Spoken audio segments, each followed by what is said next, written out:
So I wanted to speak to this resolution this evening. I believe this resolution is the first step in identifying Rockland as a sanctuary city. To give you a little bit of background, the RSU now has more than $38 million worth of debt. Of that, Rockland's is more than 40% responsible for that.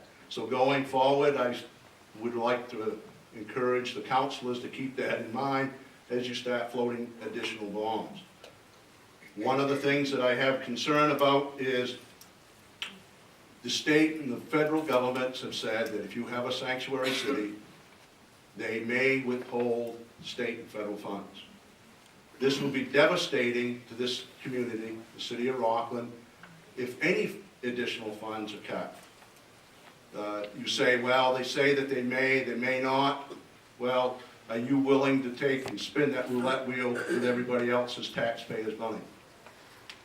All elected officials and police officers are sworn to uphold the law.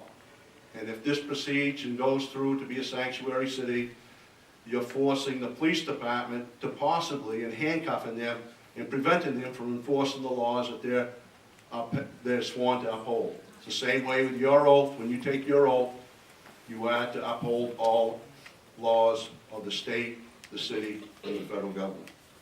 One of the concerns that I have, and it is quite interesting, that one group of people that is not mentioned in this resolution, that's the elderly and those that are on fixed incomes.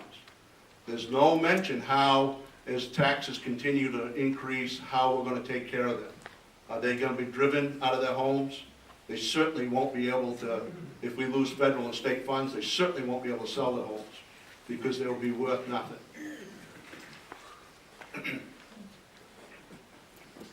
One of the problems, especially with people on fixed incomes, is they have not had the situation where they have had increases in their salaries to keep pace with inflation. One of the other things that with the elderly too is that isn't addressed in this resolution is elder abuse. That's not mentioned. And also, we have another nationality that's maybe not so popular in this area, but certainly other parts of the state, and that's the Native American. They were the first ones to Maine, so we really, unless you're a Native American to Maine, one of the main tribes, then we're all immigrants. But I'd be willing to bet that we all came here, or our families came here in a legal way.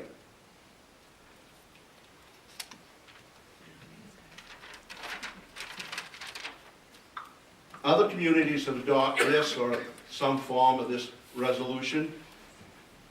If the city loses any more of the state and federal funds, like I said, it will increase taxes and reduce property values. Why do I care if other cities or municipalities do this resolution? I live here. I work here, and my family lives here. What other cities and towns do, we do not have to follow their lead. It is very disturbing to think that we need to follow their lead. One of the other things I thought was quite interesting, we talk about peace and harmony in this resolution. But as we see on TV, the peaceful demonstrations are no longer peaceful.